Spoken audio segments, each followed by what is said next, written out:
Bismillahirrahmanirrahim. In this video of chapter number 51, we are mainly going to talk about the visual pathway, how the visual pathway in the cones differs from that in the rod pathway, and then we will talk about certain neurotransmitters that are released by the retinal neurons.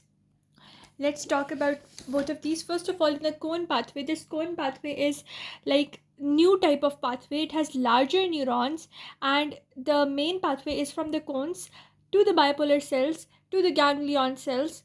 It may also involve horizontal cells and amacrine cells. So what is there? Mainly that we have the cone cells over here. If I'll zoom it in a bit, so we can see the cone cells over here. These are cone cells which are going to then have synapses with the bipolar cells, with the bipolar cells going to have synapses with the ganglion cells, and then forming the optic nerve fiber. Within the synapse between the rods, the cone cells and the ganglion cells, we can find the horizontal cells in the outer plexiform layer. Similarly, at the junction or the synapse between the bipolar cells and the ganglion cells, we can find the amacrine cells over here.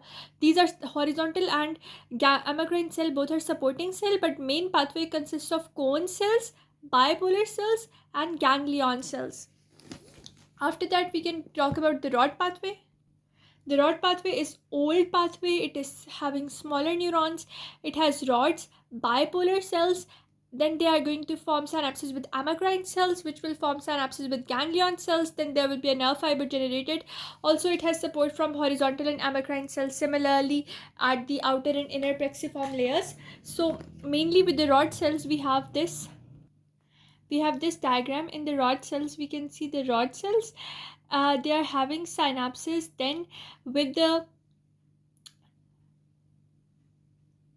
either they are having synapses with the horizontal cell in the outer plexiform layer, or with the ganglion cells, or with the bipolar cells. The bipolar cells are then having synapses with the amacrine cells, and amacrine cells are having synapses with the ganglion cells. So main pathway is rod, bipolar, amacrine, and ganglion. It has majorly fours, and sometimes due to the involvement of horizontal and certain other amacrine cells, we can have 5 or more members.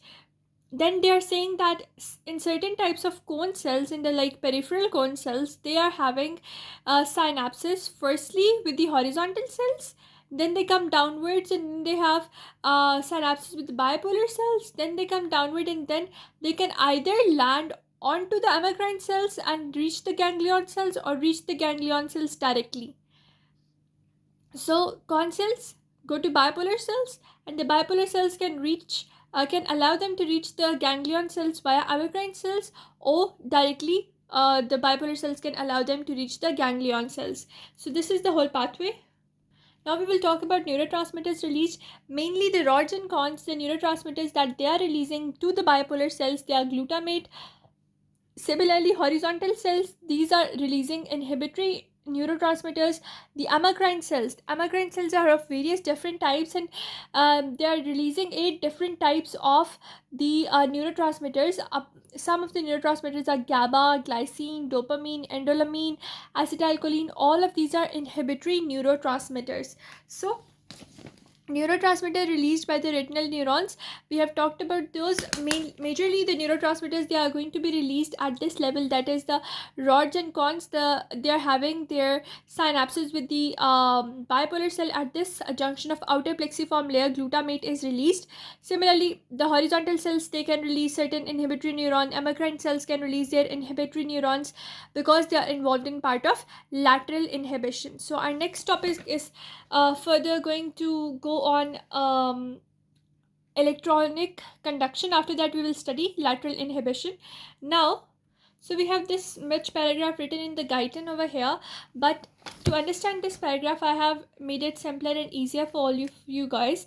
So firstly, what is electronic conduction? It is actually a graded potential. What happens with the electronic conduction, that there is light coming, the light causes the outer segment of the rod cells to become hyperpolarized. This travels to inner segment, this travels to like the cell body, and then to synaptic body. From the synaptic body, travels to the bipolar cells, then to ganglion cells. This whole pathway from the outer, like rods and cones cells, the photoreceptor cells, the bipolar cells, the ganglion cell, all of this pathway has no no action potential, only there is electronic conduction, that is just the flow of electrons. And the now action potential will be generated, that is the ganglion cells, whenever they are going to give the optic nerve fibers, these optic nerve fibers are going to carry the action potential to our brain. Similarly, amacrine cells also have the capability to generate electric potential or action potential, but majorly electronic conduction, it is happening in all the layers of the retina. Now I told you this electronic conduction is a graded potential. It means that its intensity of the light that is striking the rod cells or the cone cells, it is directly proportional to the signal strength, and all or none principle of action potential is not applied on these electronic conduction, that it allows every type of light, like all types of light, even the dimmest light, to enter our eye and to be perceived by the retina. This is very important process, because if there was all or none principle, if there was action potential involved, there was a threshold involved, it would be very difficult for us to excite our retina. So nature has made the electronic conduction with graded potential, with the intensity of light being directly proportional to signal strength, to allow all the types of light to be detected by our retina.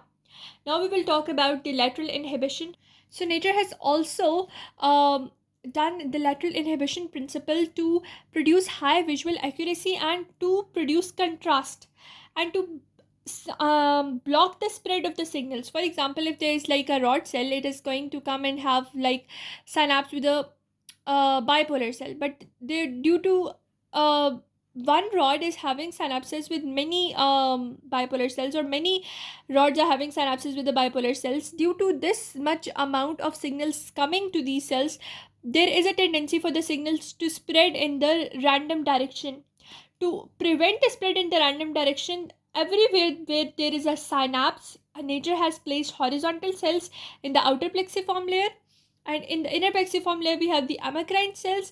Both of these cells, they are supposed to because they're releasing the inhibitory neurotransmitters, they will stop the lateral spread of the signals, as a result of which what will happen, there will be high visual accuracy, there will be contrast borders, there will be the signal strength will be very much sharpened, the signal will be a very strong signal. So whenever rods and cone cells and their synaptic bodies are having their synapses with the bipolar cells, at this point there is a horizontal cell present, and that horizontal cell does the lateral inhibition by releasing its inhibitory neurotransmitters. Now, actually, we are going to discuss each and every component. Till now, we discussed how the rods and cone cells were there, how they were having their different pathways, their different mechanisms, how the horizontal cells were doing the lateral inhibition process. Now, we will talk about bipolar cells. So, bipolar cells come in two types. They are depolarizing bipolar cells and hyperpolarizing bipolar cells. So, why are there two types of bipolar cells? One is the reason that whenever there is the photoreceptor cells, whenever these photoreceptor rods or cone cells, they are releasing glutamate to the bipolar cells. So certain bipolar cells can have the glutamate receptors that cause them to have a positive response. Other bipolar cells can have the glutamate receptors to have them a negative response. So in that situation, due to the opposite responses, half of the cell will have a positive signal, half of the cell will have a negative signal, half of the cell will be hyperpolarizing, half of the cell will be depolarizing. All of that depends upon the presence of the glutamate receptor or type of the glutamate receptor present on the bipolar cells. The reason number two is that, as I told you, when there is a rod cell and it is having connection with a bipolar cell, if there is a direct connection, the pathway is going to be different, or the excitation principle is going to be different, or majorly you can say that there will be depolarization, there will be excitation. But whenever the rod cell is going to have certain other pathway or certain other thing being involved, that is between the rods and cone cells and the bipolar cells, if there is a horizontal cell present which releases the inhibitory neurotransmitters, due to the presence of this horizontal cell and its inhibitory neurotransmitter, the signal will be indirect signal and it will be a reduced signal or a negative signal. So due to both of these mechanisms, we can expect half of the bipolar cells at one point to be depolarizing and half of them to be hyperpolarizing, or half of them having positive signals, half of them having negative signals. This reciprocal relation between depolarization and hyperpolarization allows a second mechanism for lateral inhibition, because, as I told you, because the signal strength is too much. If the signals, there are, all of the signals are transmitted, what will happen? That this great intensity of the signals will not be able to be managed, or will not be effectively managed by the ganglion cells, as a result of which nature has made mechanism that certain pathways allow the signals to pass through, whereas other pathways do not allow the signal to pass through.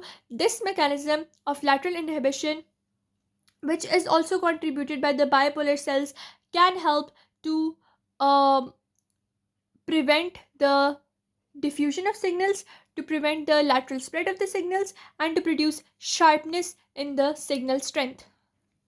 After discussing the So we have talked about the rod cells or cone cells both. We have talked about horizontal cells. Now we talked about the bipolar cells, which can be hyperpolarizing, depolarizing, the reason behind the hyperpolarization or depolarization, and how it is useful for the retina. Now we are going to talk about the amacrine cells. So the amacrine cells and their function. Amacrine cells are majorly interneurons, and the thing about amacrine cells is they only have dendrites and they have no axons. They help visualize the visual signals before they leave the retina. So direct pathway is majorly, that direct pathway is rods lead to bipolar cells. The bipolar cells lead to amacrine cells, and amacrine cells lead to ganglion cell. That is the major pathway of the rod cells. And so these amacrine cells are majorly involved in the direct pathway of the rod cell, that is the dark pathway. Secondly, they are very much strong in the onset of continuing visual signals, and they can be strong at the offset of the visual signals. So they can be either strong at the beginning, they can be strong at the ending, but during the signal transmission they are not very much active. It is because their response fades away very quickly. And because of this onset and offset mechanism, we can also say that they are only switched on or off when there is a change in illumination. So whenever light is switched on, there will be a change in the signal strength of the amacrine cells, and whenever the light is switched off, there will be a change in the amacrine cells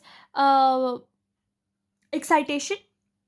But when they are seeing the when there is continuous darkness, when there is continuous light, they are not at all bothered. Then they are directionally sensitive. Whenever there is change in direction, due to which there will be a change in the amount of the light that's entering the retina, so amacrine cells can be directionally dependent as well. They are majorly light dependent, then they are directionally dependent, then they're involved in the rod direct pathway, and they are only sensitive to the onset or offset of visual signals, and their response fades away very quickly. In the next video, we will talk about the remaining cells, that are the ganglion cells, and the excitation principle of the ganglion cells.